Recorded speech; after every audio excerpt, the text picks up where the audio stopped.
Hello. Hi. New I house. know. Look at our wall. You get to see our wall. Great wall. Yes, we've arrived.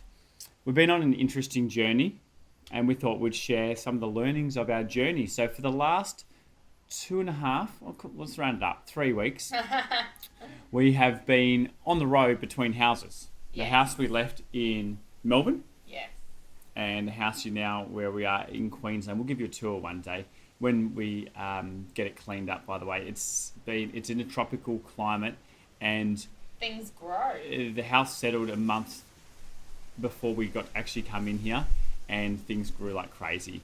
And we can't actually get anyone in here at this very stage to do anything because we are in home quarantine. Yes. But yeah, so we left home in Melbourne, and then we lived out the back of a horse float, which was a pretty talking horse float. point of many things at the caravan parks. Everyone came, oh, you've converted your horse float into a livable caravan. Well, firstly, for anyone that owns a caravan, has a caravan, knows anything about the caravan space, I knew nothing. All caravans are black and white. No Most- one and all Mostly black. white. Yes, and some of them went outrageously all black. But there's no colours. And so I reckon, watch this space. Tash has started the trend. People are going to be like, why can't I have a gold caravan? Why can't I have a pink Yes. one? Why can't I have a green one? Because everyone came and admired our gold paintwork. Yes, you can actually, we'll get some photos of our float and all the looks of it and all that stuff. But But while they were admiring our paint, we were admiring that they actually had functional places to live. yes, Because Yes. their caravans were double the size for sometimes 2 people, and we had our little family of 4 plus a dog. Thank God the dog's little in this area. Yeah. Which was fun. yeah. So it's been an interesting but fun, really memorable experience. And we wanted to share today was just some of the things we kind of learned, lessons. and Yeah. because as we were reading something last year, and it has relevance to this as well, and when COVID really kind of the first time we all heard about it and stuff, Yeah. and I think the world almost first essentially went into lockdown. lockdown, Yeah. especially in Australia. And Tasha read something, and it was not a meme, it was something along those lines, but it's kind of like, people look back and the parents or the grown-ups, as we'll call it, Yeah. I was locked down, I couldn't go out to see my friends, couldn't go to the shops, All the negative I and all couldn't the do it. stress. And all the kids, their recollection and experiences of it, wow, we got to see mum and dad 24 All the hours a time. day. We didn't have to go to school. We got to play We got Monopoly to every play day. board games. We got to be at home. We got to spend a lot more time. So it's really And you always interesting. say to me that kids spell love, Time. Yeah. And so the fact that we're locked in this horse boat together, we really lived as a community. So we woke up together, we went to sleep together, we ate together, we walked together. Everything we did was together. It's not like you go to the kids, okay, well, mum and dad are going to go do this thing, you go stay in the float. Like, we did everything together. Yes. Which is such a gift because in real life, mum and dad do work, mum and dad do other things. So it was really nice to spend that time with the kids. Yes, it was. Sorry, giant fly. Just there's tropical insects. Like flies normally are like this big. If you're 1 listening, centimetre. And yeah, now they're these like ones are like 5. I don't know. They carry They're my not that shoe away to their lair. But yes, so learnings, Tash, of living on the road, living out of a smaller area, not living in a home. Well, I think the adventure, we labelled it an adventure. We went in with the intention of this is going to be the best 3 weeks of our lives. This is going to be an opportunity to spend time with the kids. This is going to be, and we kept using that word adventure rather than we're stuck in a horse float. We have no rooms. We have nowhere to cook. We didn't focus on what we didn't have. We focused on the huge abundance of the things that we did have, which was huge. You and I are also so that was learning number 1. Go into anything with the right intention and decide how you're going to feel about something. Yeah, that's a massive learning right there. Yeah, like just for people, do that. that if something that you've always dreaded or something that you're like, oh, you've always had this reaction Well, to. we even made that decision with COVID. We said we're going to look back at this time and go, I'm proud of the way we lived that.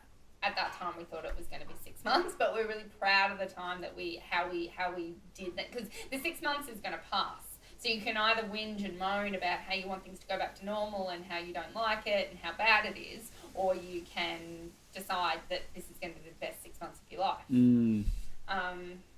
Yeah, so number one, intention. Then number two, you and I are really into nature.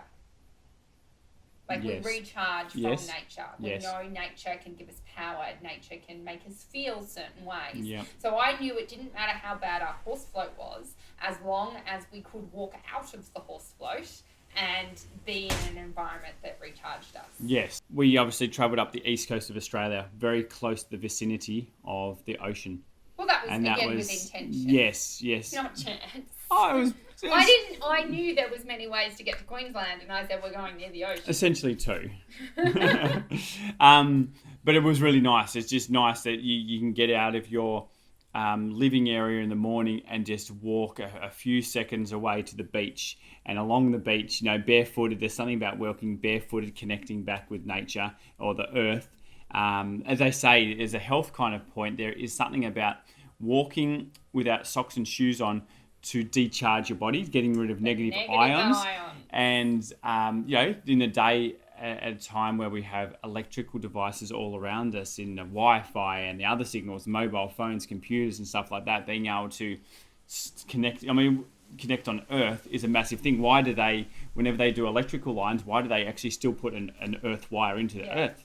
There is a reason. And you and I aren't woo-woo crystal woo-woo people. Not that there's anything wrong with that, but we just know how we feel when we walk barefoot. Like, who walks on the beach with shoes on? Like, there's a natural feeling. Like, the children don't have to be told, take your shoes off. Those shoes are kicked off, and they are always grounding and realizing that connection with the earth. Yeah.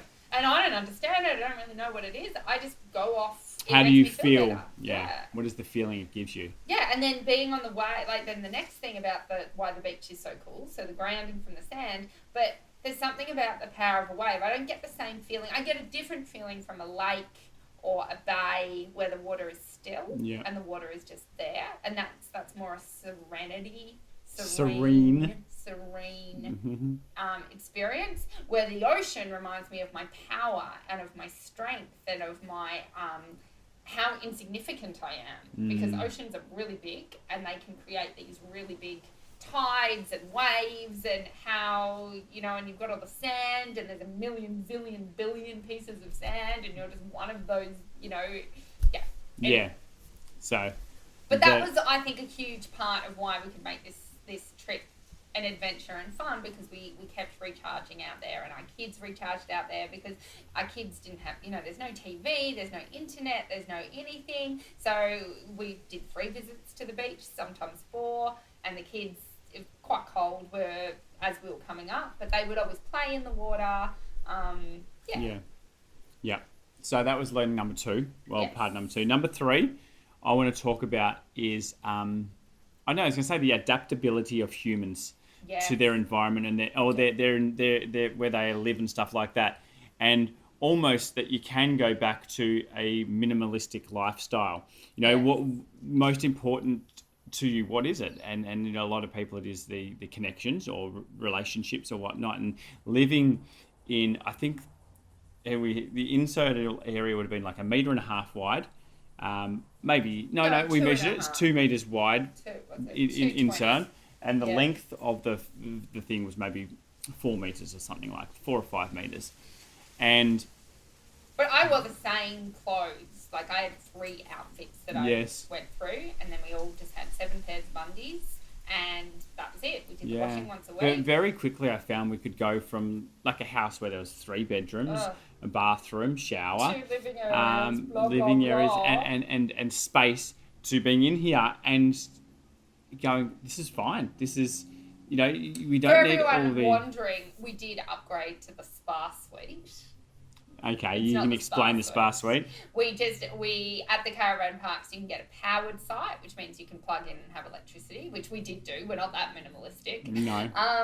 And you can upgrade to ensuite, which is just literally a little shed which has a toilet and a shower and a sink in it.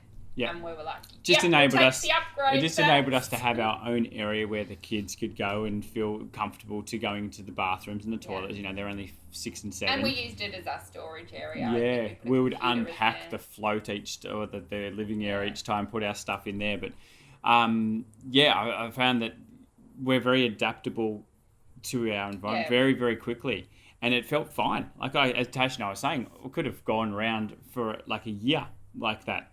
And, you know, just being able to live in that area. We upgraded thing. We bought ourselves a little hot plate so we could cook food and stuff like that. And then I made you buy a little oven so we could still do pizzas on Saturday night. Because Phil and I we don't like pizzas from shops. We like to prepare our own food. We know what we're getting then. Yeah. So... yeah, that was... we had everything. We had Mexican Sunday, we had pizza Saturday, we had our burgers Friday. We did very well. And then we just had chicken and rice Monday to Thursday. Yep. Easy. Yes. So and we always had our eggs. We'd find the new sourdough places to get our sourdough bread, and then we'd have poached eggs and avo. Yes. So we had everything we needed, because at the end all we needed was our family, some nutritious food and some nature walks. Yes. And that was all that was important, plus some technology to talk to you guys. And do some work. Yes.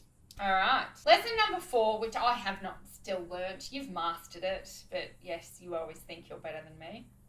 You don't know whatever I'm talking about. Patience. So patience / you're in control of what you're in control of, and you have to let go of what you're not in control of.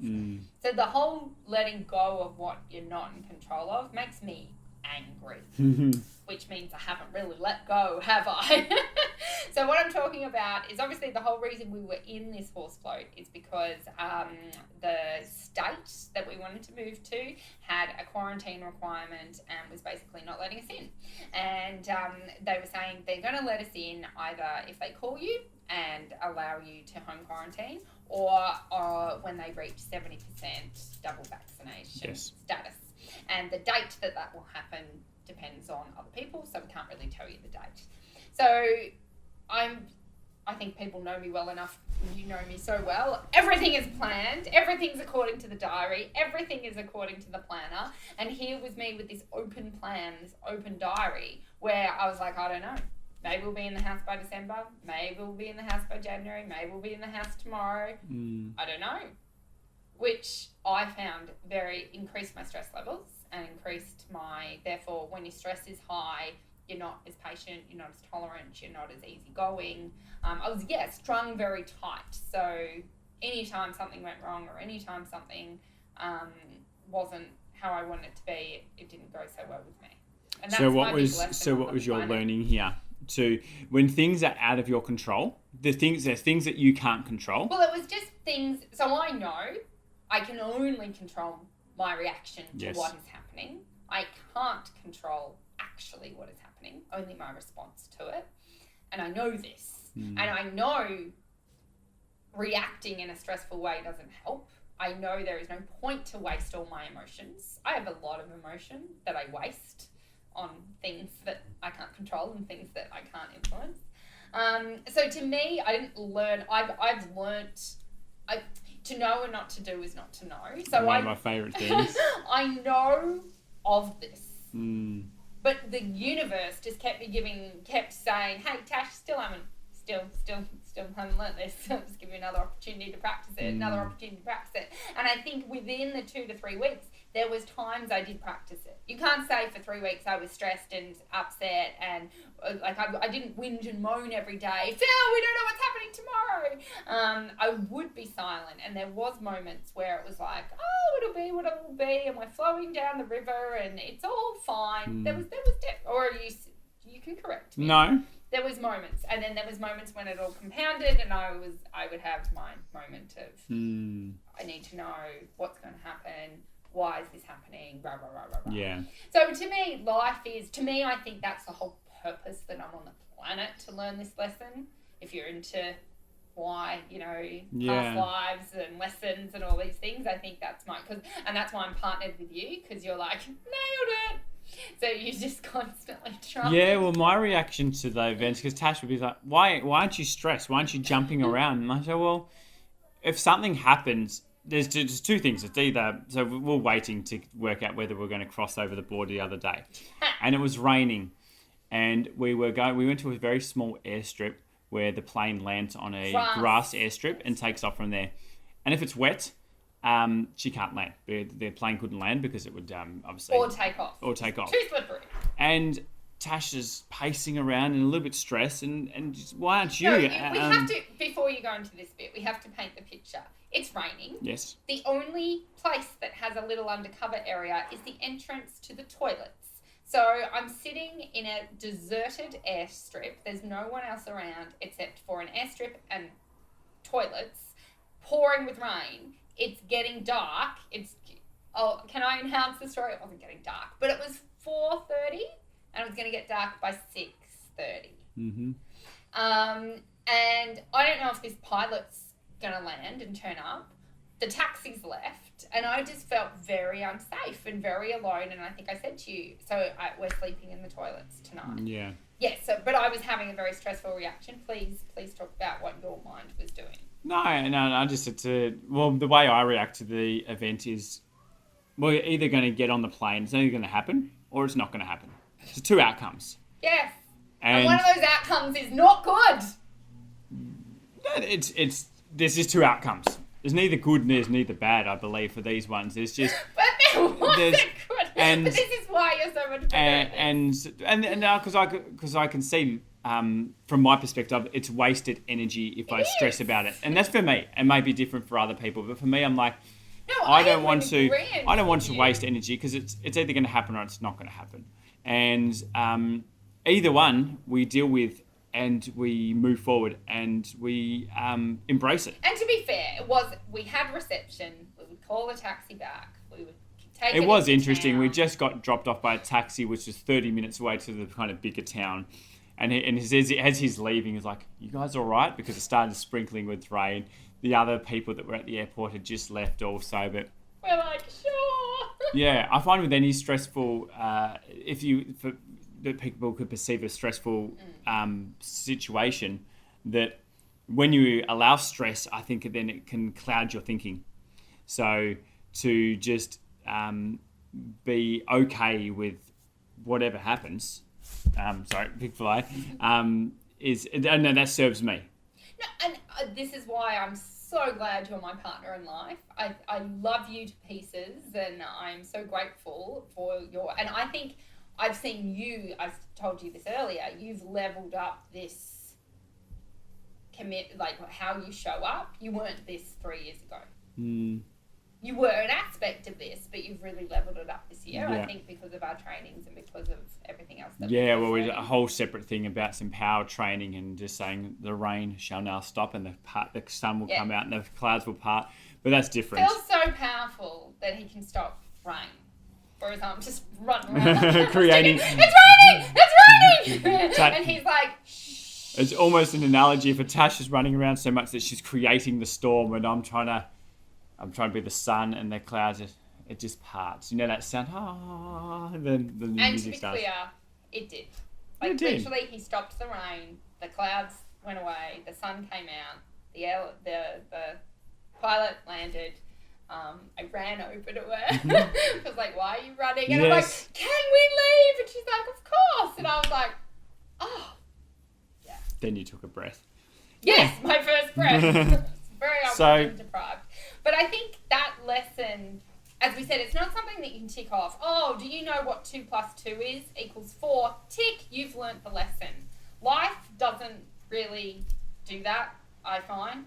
Yeah. It just gives you heaps of opportunities to practice. Yeah, and then when you think you're at one level, then the next level comes. And I think it's a what's the thing? You never quite arrive. It's a journey the whole time. Continuum? It's something like that. I don't know. Yeah. Yeah, so that's our learnings from our adventure. We are going to be doing a lifestyle vlog about that with all the videos and all the photos and all the cool stuff. Yeah. That'll be coming our out. Adventures over the 2 weeks rolled into a little video. Yeah, that'll be coming out next week, so keep an eye out for that, and we'll see you guys next week. Yeah. Alrighty, guys. Bye. See ya.